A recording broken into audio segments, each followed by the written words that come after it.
임영웅님이 바이브에서 음악 검색 1위를 차지를 했습니다. 우리들의 블루스로 이렇게 1위를 차지를 했는데요. 또 이것뿐만이 아니라 2주 연속 멜론 주간 인기상 1위를 했잖아요. 언론 표현이 굉장히 재밌습니다. 임영웅 장기 독주 시작인가? 이제 2주 연속 1위 했으니까 앞으로 더욱더 기대가 된다 이 말이죠. 또 유튜브 조회수도 14억 5천만 뷰를 돌파를 했습니다. 넌 볼 수 없는 히어로 뭐 이런 표현을 하고 있어요. 또 임영웅의 열매도 광고가 지금 굉장히 큰 사랑을 받고 있잖아요. 500만 돌파하고 비하인드 영상 공개했죠. 출구 없는 매력남이라고 좀 표현을 하고 있습니다. 또 지금 싸이 주간월드도 임영웅이면 탑10을 점령을 했고 또 멜론 또한 마찬가지입니다.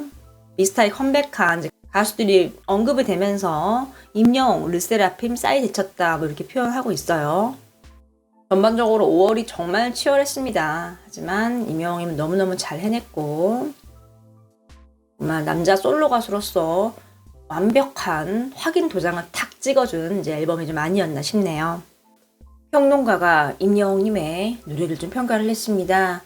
이번은 음악을 정식으로 공부를 한 분이고 또 BTS의 더 리뷰 또한 좀 집필을 한 분인데요. 좀 자세히 보겠습니다.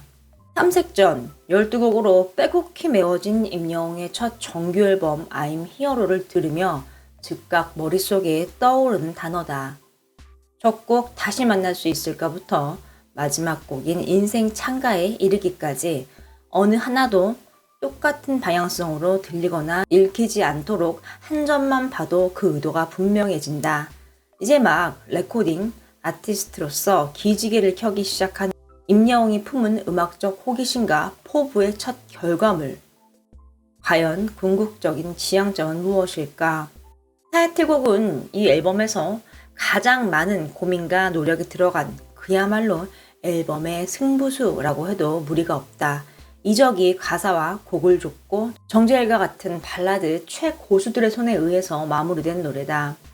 이적의 곡들이 종종 그렇듯 어른스러운 이야기와 감정을 듬뿍 담은 곡이고 그런 점에서 적힌 이름들의 조합으로만 보고 소위 성인가요에 적합한 감수성을 가진 임영웅에게 최적화된 곡이라고는 생각하지 않았다.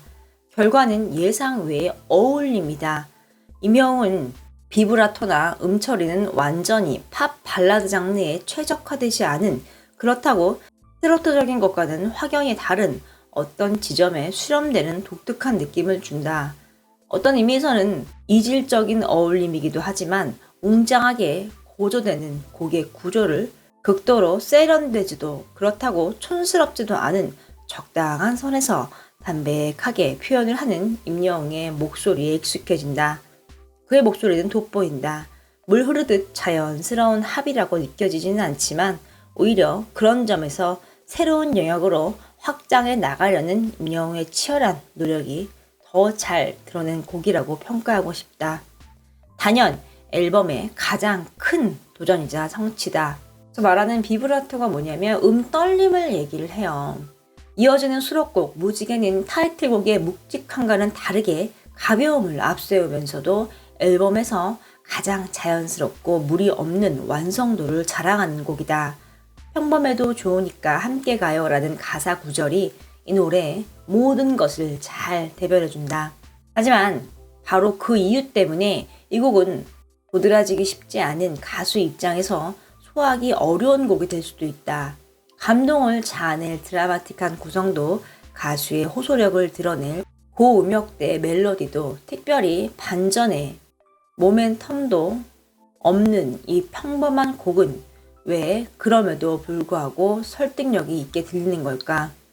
아마도 대답은 소박한 메시지와 매력을 무리 없이 전달을 하는데 최적화된 임영웅의 보컬에서 찾아야 할 것 같다. 임영웅님의 주특기죠. 잔잔하게 꾸밈 없이 날 것으로 전달하는 이제 그런 표현이죠. 임영웅의 목소리가 흐르는 라틴 힙합 아비앙토는 분명 쉽게 생각지 못할 일탈이다. 물론 그 충격은 음악이 아닌 노래의 주체가 임영웅이라는 사실 때문에 기인하는 거지만 그럼에도 허스키한 톤으로 쏟아내는 그의 랩과 보컬에서 특별히 어떤 어색함을 느낄 수 없다는 점은 흥미롭다. 대중음악에서 도전과 무리수는 늘 종이 한 장 차이로 갈리긴 하지만 이 곡은 그 함정을 어느 정도 피해가며 퍽 유쾌하게 마무리됐다.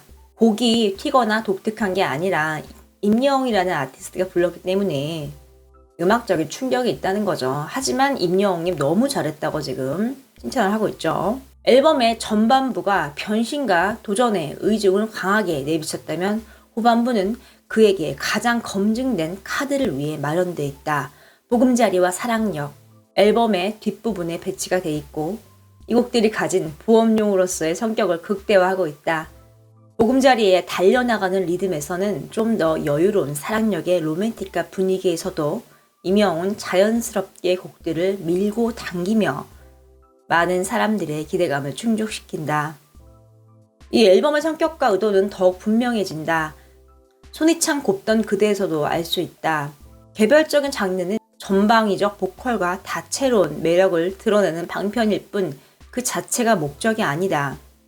앨범의 수록곡은 트렌디한 곡이든 복고풍이든 상관없이 듣기 편한 보편적인 사운드, 즉 이지 리스닝 계열의 음악들이다.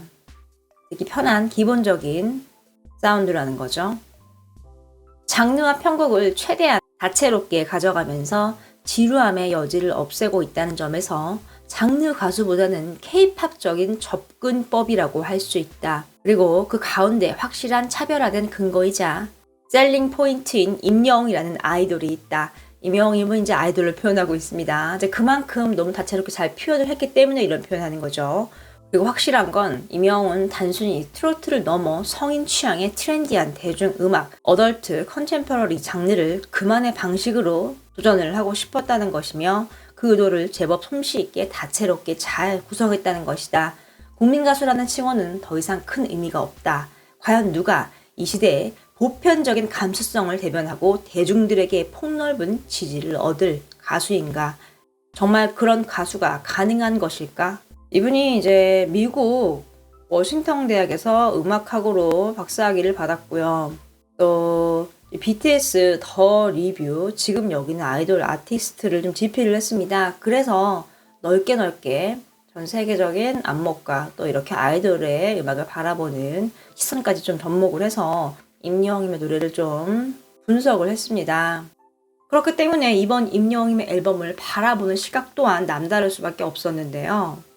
임영웅님의 앨범을 K-팝적인 접근법이라고 표현을 했고 임영웅만의 차별화된 것이 앨범에 들어있다는 것이죠.